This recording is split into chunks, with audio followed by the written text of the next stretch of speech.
All right, so we're going to start chapter 4, part 1. This is like when we start getting into actual biology. So we're going to talk about cells, which is the fundamental unit of life, which I kind of get excited once we get out of the chemistry realm and into the bio realm here. So I like the way the chapter breaks things down into different compartments versus just kind of throwing all these structures at you. So we're going to start with just introducing cells. And in this part, again, like I said, cells are the simplest, the fundamental unit of life. They were first observed by Robert Hooke in 1665. He actually looked at cork cells, which are not living cells. He gave the term, he named a cell a cell. It reminded him of the cells that monks stayed in, little compartments. If you Google cork cells, you'll see it looks kind of like, if you're familiar with honeycomb cereal. So they look like the little holes all over. So that's where he got that name from. And then we have Anton van Leeuwenhoek, who actually was able to make a better quality microscope, and he started looking at living cells. He looked at blood, sperm, and many of the little creepy crawlies that are found in pond water. There are a variety of microscopes that we can use and we actually use what's called a light compound microscope in this class, of course, if we were live, but we're not. But we are going to get familiar with the compound light microscope. And so with this particular type of microscope, the light has to be able to pass through the specimen in order to see it. We generally can magnify up to about 1,000 fold. Once we get bigger than that, we start to lose resolution.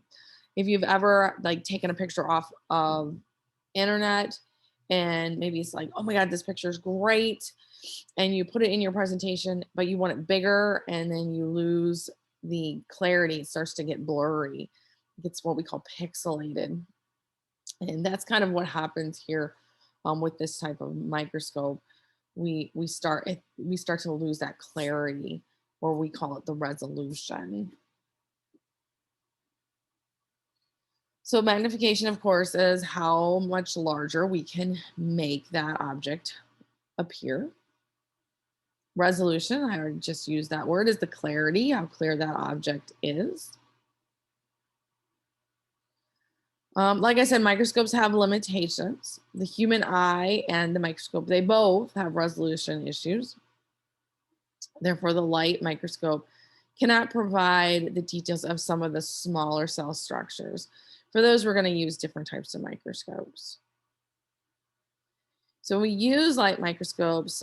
Like I said, we study microorganisms, micro meaning small. We can look at plant and animal cells, and we look at some structures within the cells. We can see some of what we call the organelles, the little organs inside of them, some of the larger ones. In the 1800s, we have what's called the cell theory. We actually have two main people that contributed to the cell theory. We have Schleiden and Schwann. Schwann looked at a lot of different animal cells and determined that all animals are made up of cells. And Schleiden looked at plants, and he said, well, all plants are made up of cells, and this gave us the cell theory. And that is basically all what this theory states, is that all living things are composed of cells, and that cells come from other cells. So we do not just spontaneously generate new cells, which is a whole other argument then, because then you're like, well, if cells have to come from cells, where did the first cell come from? So this poses other questions that scientists are trying to answer.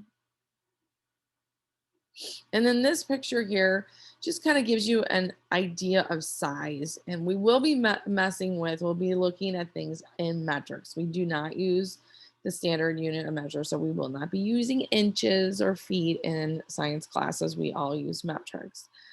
So our base unit is what we call the meter. And so when we look at our meter up here, we can look at human height. So these are all things that we can see just using our unaided or naked eye just by looking at it. Here's a chicken egg. We get into centimeters.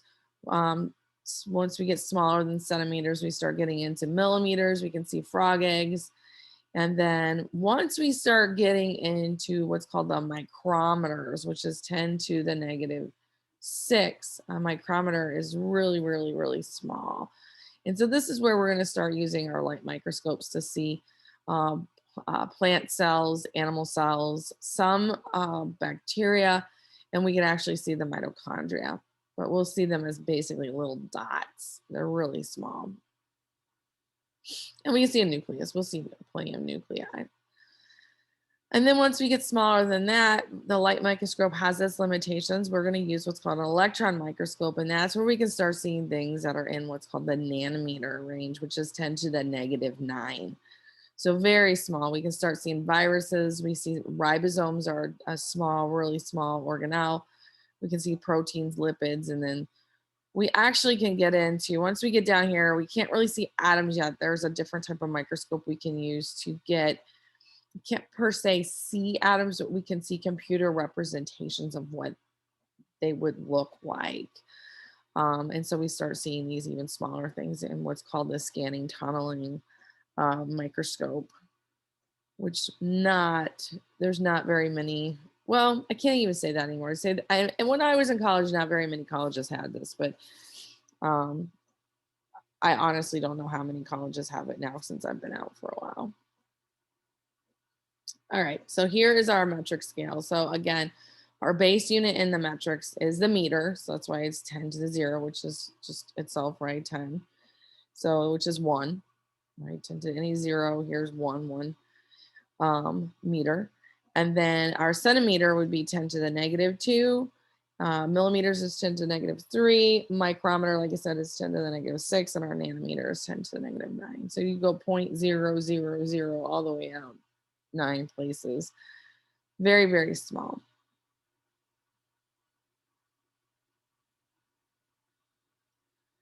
So beginning in the 1950s, scientists started using very powerful microscopes. And instead of using light to pass through the specimen, we started shooting them with electrons.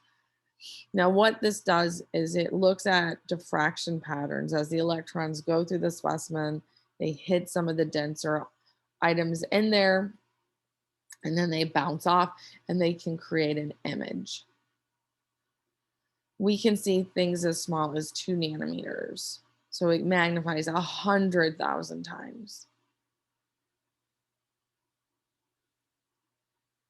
We have 2 types of electron microscope. The first one I'm going to talk about is the scanning electron microscope. And what this does is it allows us to see the structure, the surface of objects. The transmission, what we're going to do for a transmission is we're actually going to slice our specimen into pieces, and then we can see internal structures. We also have what's called a differential light microscope. And to be honest, I've never used one of these. These are fairly new. And what we can see is differences in density. And so we almost get like a 3D look to it. And I'm going to show you pictures of all 3 of these types of microscopes. So this would be your scanning. This is a paramecium. You can see this nice, the architect or the structure or the external structure of this. This is what we call a ciliate because it has all the cilia, that hair. And this structure actually right here is called the oral groove. It's where it sweeps food into that mouth as it eats little particles. This is found in fresh water. This would be your transmission where we've sliced it into pieces and we can now see some of the internal structures, the organelles inside of that specimen. And then this is that differential microscope. So you can see it kind of gives you that 3-dimensional appearance to it. Gives you some depth.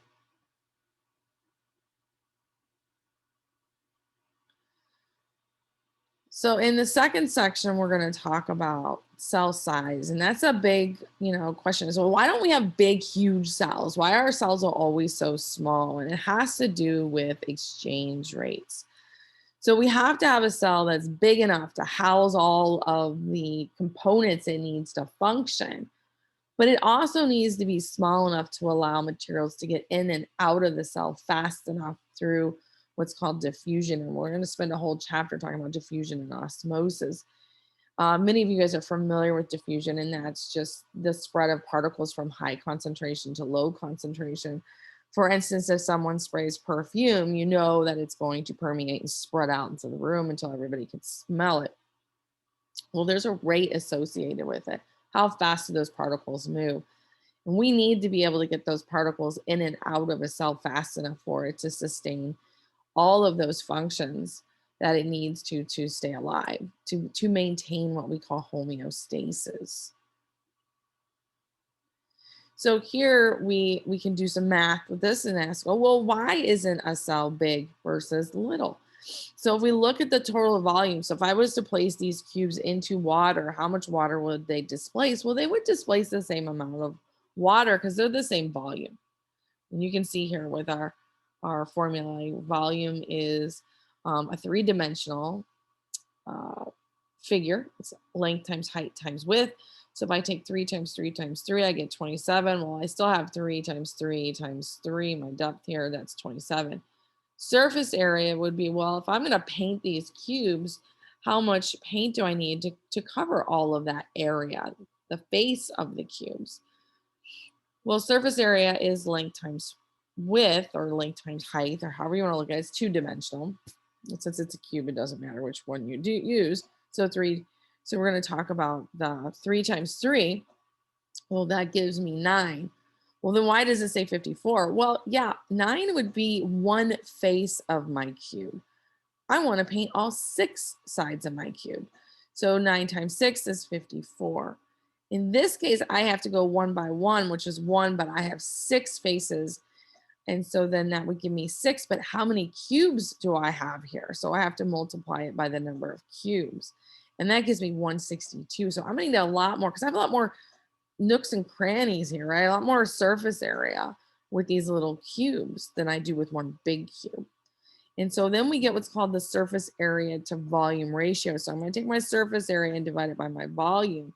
So that ratio is 2 for the big cube and 6 for the little. We want a high surface area volume relationship. That means I have more surface area with relationship to volume, so I can move things in and out of that cell membrane much faster and get things to the center of that cell because I don't have as much volume. I don't have the same distance to travel. For example, if I'm going to go to the center of this cell, I only have a half. We'll say if these are centimeters, they don't give me units here. So I have a half a centimeter versus if I want to get to the center of this cube, I'm going to have to go 1.5 centimeters. So it's going to take me a lot longer to get things to the center and back out. And so this high surface area volume relationship gives me the necessary speed I need to get things in and out of a cell to maintain homeostasis. This is why cells are small. So the plasma membrane, I kind of talked about that. It's another name for the cell membrane. It is a flexible boundary between living cells and its surroundings. We are going to be made up. Now, we're going to talk about these phospholayers. We're going to actually talk about what phospholayers or what a phospholipid is in chapter 3. But really, you just need to know it's a fat, it's a lipid. You guys are familiar with fats and lipids. You know, you put oil and water together, they do not mix. You have part of that phospholipid, which is hydrophilic. Hydro means water, philic means loving. And so part of that molecule will be out facing the water. The hydrophobic tails are scared of water. They're going to point inside and get away from that water. And that's why we get those nice little droplets.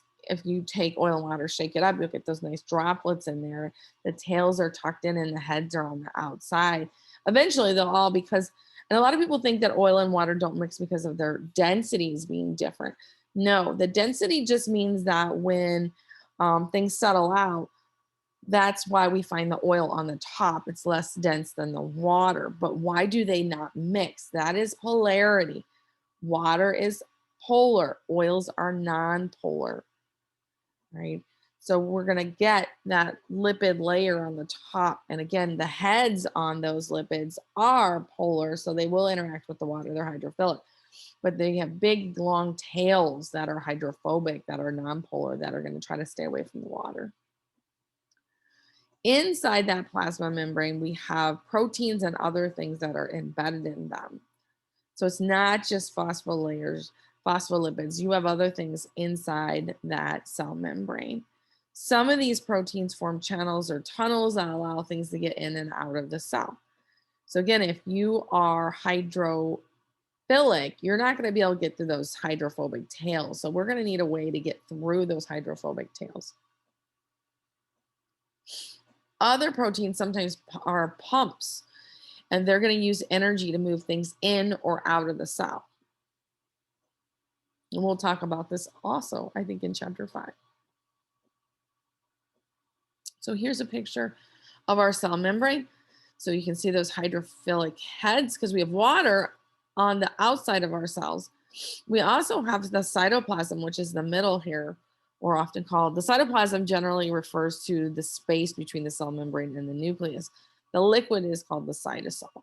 A lot of people use those interchangeous words. So the cytosol in here is all water as well. So you got water on the inside, water on the outside. So the heads, those polar heads, because likes dissolve likes, will be facing the water. The non-polar tails will be tucked in. Here's one of our channel proteins. And then we have all kinds of other proteins that are embedded inside that cell membrane.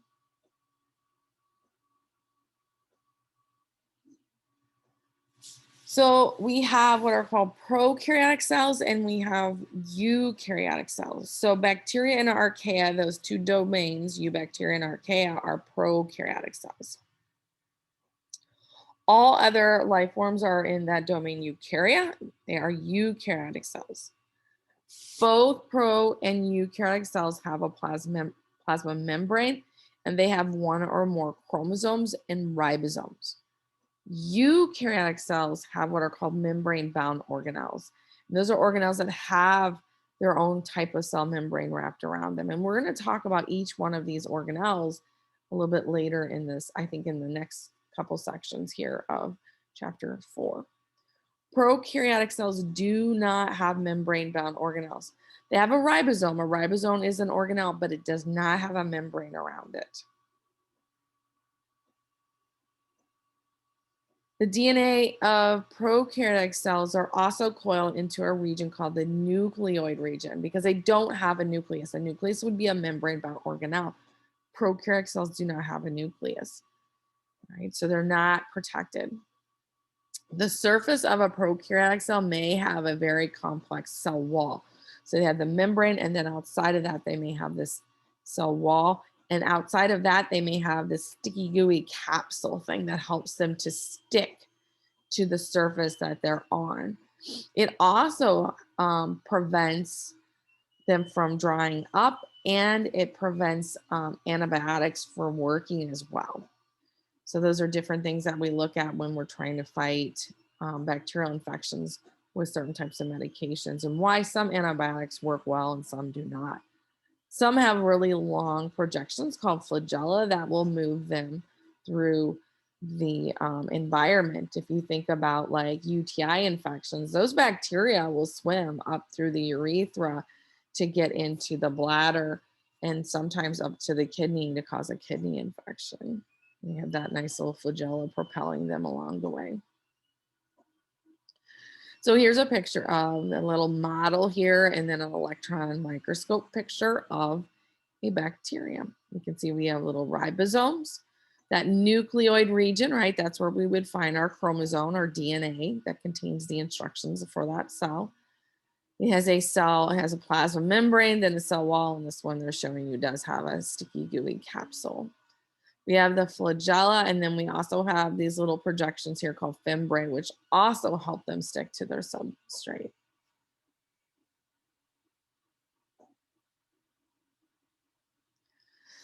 So eukaryotic cells now have, they've kind of partitioned themselves off with organelles. So they've, instead of saying, okay, you're going to, this cell, you got to do all your functions. We're going to divide the functions up into, okay, this is your job.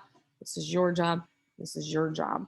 And I like how we have divided organelles based on, okay, well, what is your function? What is your job? And so the first division we're going to talk about would be, well, genetic control. Which organelles are in charge of having the information to run the cell, which is the DNA, that's going to be in the nucleus, and who is in charge of following those orders from the nucleus, and that's going to be the ribosomes. We also have another group, which we'll refer to as the endomembrane system, that is in charge of manufacturing, distributing, and breaking down molecules. And so we'll talk about the ERs, the Golgi apparatus, the lysosomes, vacuoles. We mentioned peroxisomes, and we really don't talk too much about it in this class. And then we have our organelles that are in charge of energy, our mitochondria and our chloroplasts. And last, we have structural support, movement, and communication. So we'll talk about the cytoskeleton, the plasma membrane, and the cell wall. Almost all of the organelles and other structures of animal cells are present in plants. So what we're saying is animal cells have these, and pretty much all of plant cells do as well. There are some exceptions. Plant cells do not have what we call true lysosomes. And again, when we talk about lysosomes, you'll know what their function is. And they don't have centrioles. Now, plant cells have some structures that animal cells do not have. For example, plant cells have cell walls. Animal cells do not have cell walls. Plant cells have chloroplasts. Animal cells do not have chloroplasts. And plant cells have this big central vacuole that we do not have in animal cells. All right, so that is it for the first section of chapter 1. So again, make sure you're doing your reading, make sure you're watching some of the videos. And again, if you like the guided readings, I hope you continue to use them. And then again, when you get done with chapter 4, make sure you take your quiz. All right, I will see you for section 2 shortly.